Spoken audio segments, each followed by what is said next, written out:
disampaikan oleh teman saya sebelumnya.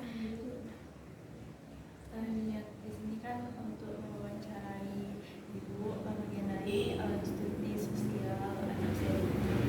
Sebelum itu kami kelompok memperkenalkan diri terlebih dahulu. Saya Devli Sahlina, boleh ibu panggil Devli.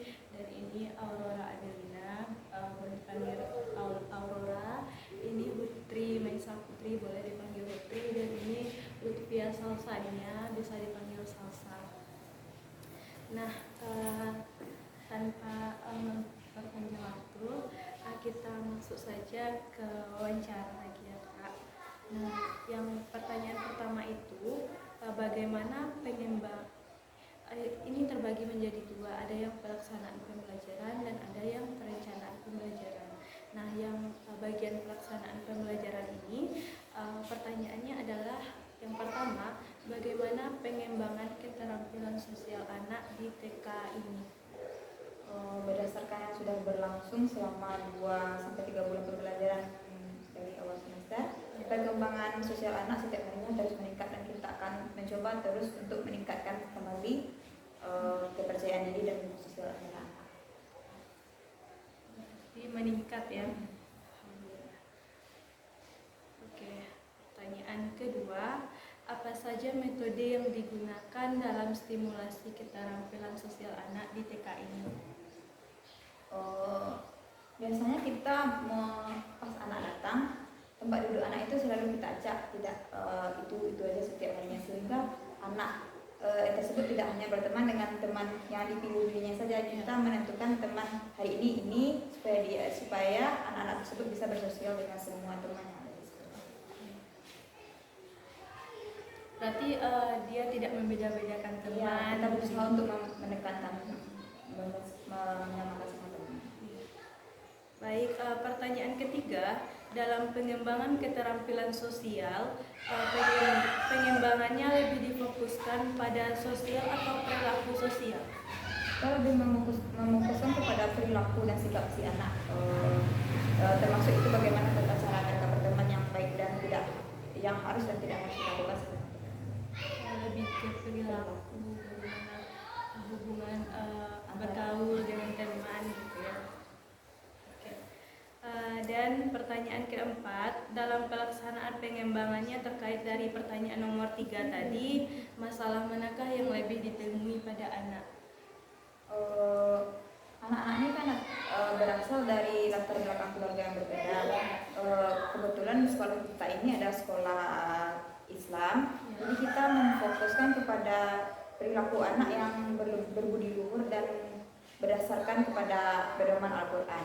Serta ada anak-anak yang biasanya selalu susah bergaul dengan sendiri. Itu yang kita coba untuk meningkatkan kepercayaan diri anak dengan memilihkan teman yang bisa menimbulkan kepercayaan diri anak sehingga anak tersebut tidak introvert atau tidak menyendiri lagi.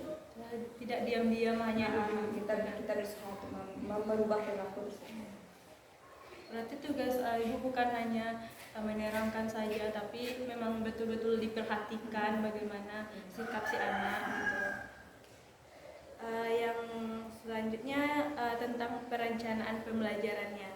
Nah, yang pertama itu pertanyaannya, apakah pengembangan ini dirancang pada RPP atau RPPH? Iya, perkembangan sosial anak kita rancang dalam RPP. Jadi berarti ada ya dalam RPP-nya. Oke. Yang kedua, apa model pembelajaran yang dirancang untuk stimulasi ini? Kita biasanya menggunakan metode kelompok dengan cara bermain seperti waktu kita bermain kereta apian, itu kita bagi berdasarkan 2 kelompok atau perlombaan yang membutuhkan kekompakan anggota, kita bukan bikin kelompok, tapi kita bikin dengan metode bermain sehingga anak bisa bekerja sama di dalam bertanggung jawab di dalam kelompok yang mereka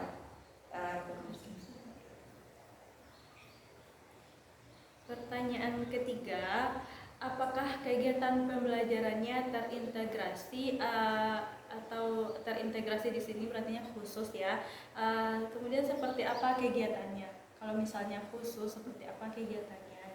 Kalau dalam perkembangan sosial anak kita tidak mengkhususkan dalam satu bidang studi, tapi kita seperti pada materi anggota tubuh. Hari ini kita mempelajari tentang anggota tubuh. Kita tanya berapa bola matanya, berapa tangannya. Terus kita sudah berhadapan dengan temannya, mata temannya berapa sama banyak kah begitu. Jadi dia ada sistem timbal balik dengan teman di sebelah, seperti itu. Kan bagian dari mata pelajaran. Berarti bukan diasingkan ya Kak ya? Pertanyaan terakhir, bagaimanakah penilaian dan evaluasi yang Ibu lakukan? Biasanya kita di penilaian akhir semester kita menggunakan metode, kalau kami menyebutnya penilaian akhir atau rapor, itu kita menggunakan metode checklist seperti apakah anak sudah bersosial dengan baik, itu ada dalam 2 poinnya, sudah mencukupi, cukup atau kurang. Kita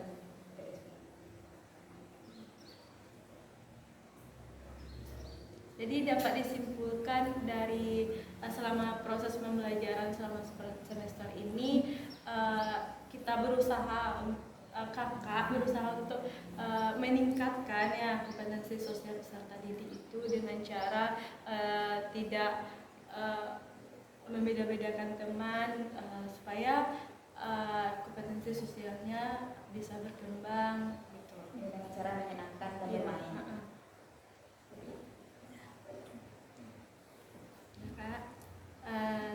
Baiklah, terima kasih atas kesempatan dan waktunya. Mohon maaf apabila kami mengganggu. Terima kasih banyak Kak.